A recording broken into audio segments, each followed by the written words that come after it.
Hello students, welcome back. हम पढ़ रहे हैं प्लांट फिजियोलॉजी और प्लांट फिजियोलॉजी में पढ़ रहे हैं ट्रांसपोर्ट इन प्लांट्स। ये चैप्टर क्लास 11th का है। अगर आपने इससे पहले के वीडियोस नहीं देखे हैं तो आप पहले उन वीडियोस को देखो, फिर इस वीडियो को देखना, आपको और ज़्यादा समझ में आएगा। हमने मीन्स ऑफ ट्रांसपोर्ट के बारे में बात की थी और पढ़ा था कि दो तरीके से होता है means of transport, passive transport और एक्टिव ट्रांसपोर्ट। पैसिव ट्रांसपोर्ट के बारे में हम सब बात कर चुके हैं। अब हम करेंगे एक्टिव ट्रांसपोर्ट के बारे में बातें। तो पहले हम इसको समझ लेते हैं, एक्टिव ट्रांसपोर्ट के बारे में हम क्या क्या जानते हैं। देखो, एक्टिव ट्रांसपोर्ट के बारे में हमें एक चीज़ पता है कि ये अगेंस्ट द कंसंट्रेशन ग्रेडियंट होता है। ये अगेंस्ट द कंसंट्रेशन ग्रेडियंट होता है, मतलब यहाँ पे मॉलिक्यूल्स का मूवमेंट लो कंसंट्रेशन टू उनकी हाई कंसंट्रेशन की तरफ होगा, इसलिए इसको बोलते हैं हम अगेंस्ट द कंसंट्रेशन ग्रेडियंट होता है। अगर अगेंस्ट द कंसंट्रेशन ग्रेडियंट है तो आपको पता है अगेंस्ट द कंसंट्रेशन ग्रेडियंट होता है तो उसके लिए एटीपी की रिक्वायरमेंट होती है, तो इसलिए यहाँ पे एटीपी की रिक्वायरमेंट है, एटीपी इज रिक्वायर्ड। तो आपको पता लग गया कि जब भी अगेंस्ट द कंसंट्रेशन ग्रेडियंट हो तो वहाँ पे एटीपी की रिक्वायरमेंट होगी, बिना एटीपी के वहाँ पे ट्रांसपोर्ट नहीं होगा। थर्ड, यहाँ पे पंप प्रोटीन्स आर रिक्वायर्ड। आपको पता है एक्टिव ट्रांसपोर्ट करवाने के लिए यहाँ पे ट्रांसपोर्ट प्रोटीन्स की ज़रूरत पड़ती है और उन ट्रांसपोर्ट प्रोटीन्स को हम पंप प्रोटीन्स बोलते हैं, क्योंकि ये बिना एनर्जी के ट्रांसपोर्ट नहीं करवाते हैं ये प्रोटीन्स, तो इसलिए इनका नाम पड़ गया पंप प्रोटीन्स। और पंप प्रोटीन्स के एग्जाम्पल आप बहुत सारे पढ़ते भी हो। तो जब भी एनर्जी की हेल्प लेनी पड़े ट्रांसपोर्ट करवाने के लिए तो ऐसे प्रोटीन्स को बोलते हैं हम पंप प्रोटीन्स, और जो ट्रांसपोर्ट होगा उसको बोलेंगे एक्टिव ट्रांसपोर्ट। अब देखो यहाँ पे मेम्ब्रेन है, ऑलरेडी मैंने डायग्राम पहले भी दिखा चुका हूँ मेम्ब्रेन में, वो डायग्राम आपको याद होगा, ये वाला डायग्राम, ये डायग्राम पढ़ चुके हैं। राइट साइड में एक्टिव ट्रांसपोर्ट दिखाया है, आउटर साइड में रेड कलर मॉलिक्यूल्स की कंसंट्रेशन कम है, लो कंसंट्रेशन है मतलब, और इनर साइड में हाई कंसंट्रेशन है, इसलिए मॉलिक्यूल्स का movement against the concentration gradient हो रहा है। अगेंस्ट द कंसंट्रेशन ग्रेडियंट होगा तो उसके लिए एनर्जी की जरूरत पड़ेगी, एटीपी की रिक्वायरमेंट है, और साथ में ट्रांसपोर्ट प्रोटीन्स की, तभी हम इसको बोलेंगे एक्टिव ट्रांसपोर्ट। तो जब भी अगेंस्ट द कंसंट्रेशन ग्रेडियंट हो, एटीपी की रिक्वायरमेंट हो, साथ में पंप प्रोटीन्स वहाँ पे ट्रांसपोर्ट करवा रहे हो, उसको बोलेंगे एक्टिव ट्रांसपोर्ट। तो मेम्ब्रेन में भी हमें एक्टिव ट्रांसपोर्ट करवाने के लिए प्रोटीन्स की रिक्वायरमेंट होती है, साथ में एनर्जी की भी रिक्वायरमेंट होगी, तभी एक्टिव ट्रांसपोर्ट हो पाएगा। अब देखो, इसका मैंने यहाँ पे दिखाया कि भाई बच्चों ऐसे देखो, ट्रांसपोर्ट प्रोटीन्स के हमने यहाँ पे भी पढ़ा, ट्रांसपोर्ट प्रोटीन्स फैसिलिटी डिफ्यूजन में। अब वही यहाँ पे एक्टिव में ये पंप प्रोटीन्स हो गया है, तो इसलिए इसके बारे में क्या बातें हैं हमें जाननी है कि ये पंप प्रोटीन्स भी स्पेसिफिक होते हैं। मैंने यहाँ पे एक मेम्ब्रेन ली है, मेम्ब्रेन में ट्रांसपोर्ट प्रोटीन्स हैं, या मैं कहूँ पंप प्रोटीन्स हैं, क्योंकि एक्टिव ट्रांसपोर्ट करवा रहे हैं तो पंप प्रोटीन्स बोल देंगे। अब यहाँ पे दो तरह के मॉलिक्यूल्स दिखाए मैंने, एक तो ट्रायंगुलर शेप्ड और एक स्क्वायर शेप्ड।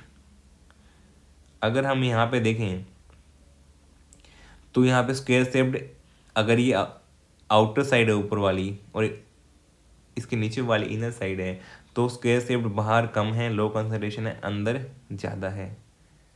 और ट्रायंगुलर में बाहर अगर ज़्यादा है, अंदर अगर कम है, तो मतलब ट्रायंगुलर का तो बाहर कंसंट्रेशन ज़्यादा है, अंदर कम है। अब देखो यहाँ पे मैंने इससे डिफरेंस दिखाया यहाँ पे कि यहाँ पे स्क्वायर शेप्ड जो मॉलिक्यूल्स हैं इनका ट्रांसपोर्ट हो रहा है लो कंसंट्रेशन देर हाई कंसंट्रेशन, और ये ट्रांसपोर्ट करवाने के लिए यहाँ पे पंप प्रोटीन्स की रिक्वायरमेंट है, और पंप प्रोटीन्स एटीपी का यूज़ करेंगे तब इन मॉलिक्यूल्स का transport against the concentration gradient करवाएंगे। इसको हम बोलते हैं एक्टिव ट्रांसपोर्ट। यहाँ पे ट्रायंगुलर शेप्ड मॉलिक्यूल्स का आउटर साइड में कंसंट्रेशन ज़्यादा था और इनर में कम था, फिर भी ये अपने अलोंग द कंसंट्रेशन ग्रेडियंट नहीं आ पाए, क्योंकि जो ट्रांसपोर्ट प्रोटीन्स थे वो केवल स्क्वायर शेप्ड मॉलिक्यूल्स के लिए थे, वो ट्रायंगुलर के लिए यहाँ पे नहीं थे। तो इसलिए ये जो फंक्शन करते हैं प्रोटीन्स, ये प्रोटीन स्पेसिफिक होते हैं। ये चीज़ को मैंने डिमॉन्स्ट्रेट किया कि ग्रेडियंट होना सिर्फ एक रिक्वायरमेंट नहीं है, और जिसके लिए बने होंगे प्रोटीन्स वो उसी मॉलिक्यूल्स को लेकर के जाएंगे, चाहे वो अलोंग द कंसंट्रेशन ग्रेडियंट हो सकता है, चाहे वो अगेंस्ट द कंसंट्रेशन ग्रेडियंट। अगर वो अलोंग द कंसंट्रेशन ग्रेडियंट लेके जा रहे हैं तो आपको पता है उसको बोलते हैं पैसिव ट्रांसपोर्ट में फैसिलिटेटेड डिफ्यूजन। मगर यहाँ पे against the concentration gradient molecules को लेकर के जा रहे हैं, इसको हम बोलेंगे एक्टिव ट्रांसपोर्ट, और इन प्रोटीन्स को बोलेंगे पंप प्रोटीन्स। और इसके बारे में एक फीचर पढ़ा हमने कि स्पेसिफिक होते हैं, जिस मॉलिक्यूल के लिए ट्रांसपोर्ट प्रोटीन है ये उसी को कैरी करेंगे। दूसरा सैचुरेशन। सैचुरेशन पॉइंट जैसे कि पहले फैसिलिटेटेड डिफ्यूजन में भी डिस्कस हुआ है, वही सेम पॉइंट है यहाँ पे। अगर सारे ट्रांसपोर्ट प्रोटीन्स काम करने लग जाएंगे तो वही उसी पॉइंट पे मैक्सिमम एफिशिएंसी पे काम कर रहे proteins maximum number of molecules को ट्रांसपोर्ट कर सकते हैं, उससे ज़्यादा वो ट्रांसपोर्ट नहीं कर पाएंगे एक टाइम पे। तो इसी को बोलते हैं सैचुरेशन आ जाता है। सैचुरेशन आने का मतलब क्या है कि जितने ट्रांसपोर्ट प्रोटीन थे वो सारे फंक्शन कर रहे हैं, अब उससे ज़्यादा एक टाइम पे मॉलिक्यूल्स को ट्रांसपोर्ट नहीं कर सकते क्रॉस द मेम्ब्रेन। तो इसी पॉइंट को बोलते हैं हम कि पंप प्रोटीन्स जो है वो सैचुरेशन शो करते हैं, ये सैचुरेशन शो करते हैं। और स्पेसिफिक हैं ये तो आप पढ़ ही लिया आपने कि ये स्पेसिफिक होते हैं, ठीक है। अब इनहिबिशन भी शो कर सकते हैं। अगर कोई इनहिबिटर आकर के बाइंड करेगा इनकी साइड चेंज पे ट्रांसपोर्ट प्रोटीन्स की या पंप प्रोटीन्स की, तो वो उसके अंदर कन्फर्मेशन चेंज कॉज कर सकता है, और कन्फर्मेशन चेंज कोज होने की वजह से ये ट्रांसपोर्ट ब्लॉक हो सकता है उस ट्रांसपोर्ट प्रोटीन में। तो इसलिए ये इनहिबिटर की प्रेजेंस में इनहिबिशन भी शो करते हैं। तो ये पंप प्रोटीन के कैरेक्टरिस्टिक हैं जो कि हमने पढ़े थे फैसिलिटेटेड डिफ्यूजन में, वैसी कैरेक्टरिस्टिक यहाँ पे पंप प्रोटीन्स भी शो कर रहे हैं।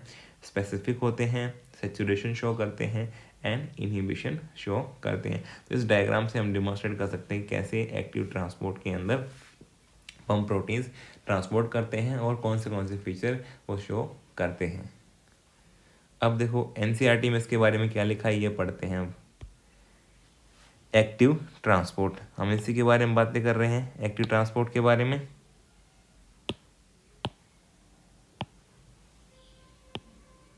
एक्टिव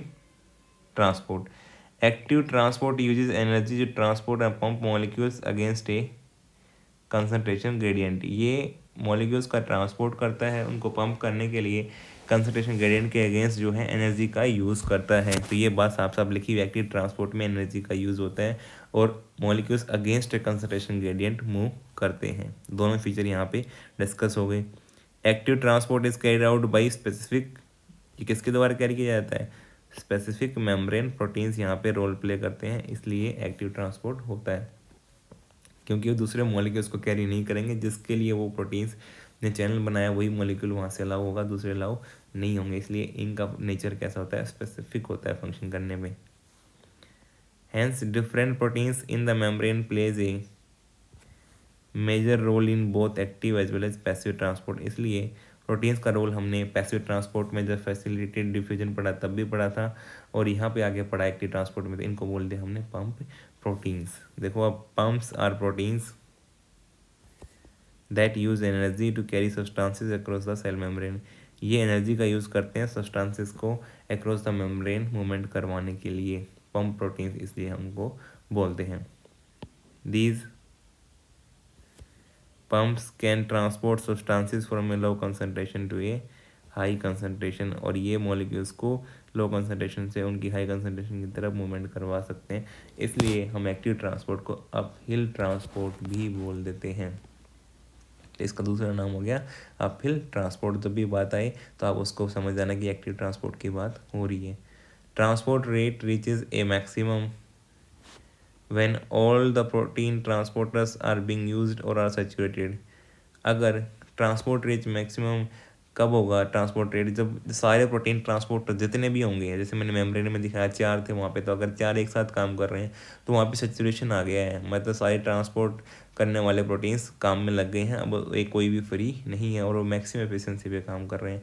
उसी को बोलते हैं सैचुरेशन रेट, या फिर मैक्सिमम एफिशिएंसी पे पहुँच गए हैं, ट्रांसपोर्ट जो है हो रहा है वहाँ पे मॉलिक्यूल्स का, तो वो अपनी मैक्सिमम एफिशिएंसी पे काम कर रहा है, उससे ज़्यादा काम नहीं कर पाएगा, उसको बोलते हैं सैचुरेशन।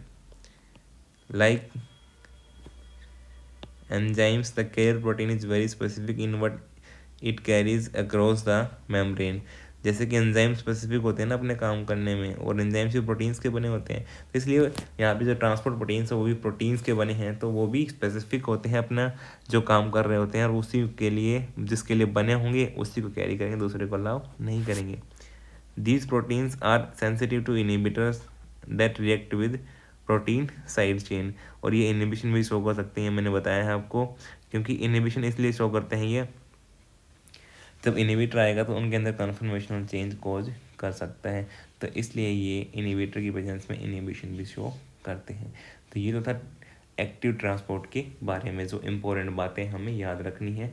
जब भी एक्टिव ट्रांसपोर्ट हो आपको क्या क्या लिखना है, तो उसके बारे में आप लिखोगे कि ये अगेंस्ट द कंसंट्रेशन ग्रेडियंट होता है, यहाँ पे एटीपी की रिक्वायरमेंट है, और साथ में ट्रांसपोर्ट प्रोटीन जिनको हम पम्प प्रोटीन्स बोलते हैं उनकी रिक्वायरमेंट होती है। और पम्प प्रोटीन स्पेसिफिक होते हैं, सैचुरेशन शो करते हैं और इनिबिशन शो करते हैं। नाउ अब देखते हैं हम कंपैरिजन देखो, next point is comparison of different transport processes. इनका कंपैरिजन कैसे करेंगे। Table 11.1 gives A comparison of the different transport mechanism. जितने भी हमने अभी तक पढ़े उनका कंपैरिजन गिवन है इस टेबल के अंदर। Proteins in the membrane are responsible for the facilitated diffusion, ये पढ़ चुकी हो आप, क्योंकि फैसिलिटेटेड डिफ्यूजन को फैसिलिटेट करवाने के लिए मेम्ब्रेन प्रोटीन्स की रिक्वायरमेंट है, साथ में एक्टिव के लिए भी हमें पम्प प्रोटीन्स चाहिए। Hence two so common characteristic of being highly selective, और इसलिए जहाँ पे प्रोटीन्स की रिक्वायरमेंट है ट्रांसपोर्ट करवाने के लिए फैसिलिटेटेड डिफ्यूजन में भी और एक्टिव में भी, तो ये हाईली सिलेक्टिव होते हैं दोनों के दोनों। And they are liable to saturate, ये सेचुरेशन भी शो करते हैं, बिल्कुल सही बात है, प्रोटीन्स की ट्रांसपोर्ट ऑफ प्रेजेंस में ये ट्रांसपोर्ट करवाते हैं और इसलिए ट्रांसपोर्ट प्रोटीन्स जो है सेचुरेशन शो कर सकते हैं। Respond to inhibitors and are under hormonal regulation, ये इनिबिटर्स की प्रेजेंस में इनिबिशन शो करते हैं, और अगर हार्मोनल रेगुलेशन वहाँ पॉसिबल हुआ तो ये हार्मोन रेगुलेशन भी शो कर सकते हैं। ये चीज़ें आप पढ़ोगे हार्मोन वगैरह, जब सिग्नलिंग पढ़ोगे हार्मोन की, तो वहाँ पे ये चीज़ देखने को मिलेगी, वहाँ पे जब ट्रांसपोर्ट कैसे हो रहा होगा। बट डिफ्यूजन वेदर फैसिलिटेटेड और not take place only along a gradient and do not use energy. अगर वो डिफ्यूजन हो गया, मतलब चाहे वो सिंपल डिफ्यूजन हो चाहे फैसिलिटेटेड डिफ्यूजन हो, वो अलॉन्ग द कंसंट्रेशन ग्रेडियंट होगा, अगेंस्ट कभी नहीं होगा, ना ही उसको एनर्जी की ज़रूरत है। एनर्जी केवल आपको एक्टिव ट्रांसपोर्ट में देनी है। अब देखो यहाँ पे डिफरेंट प्रॉपर्टीज़ गिवन है और आपको डिफरेंट टाइप्स के ट्रांसपोर्ट जो मीडियम है वो गिवन है आपको, सिंपल डिफ्यूजन है या फैसिलिटेटेड ट्रांसपोर्ट है या फिर एक्टिव ट्रांसपोर्ट है।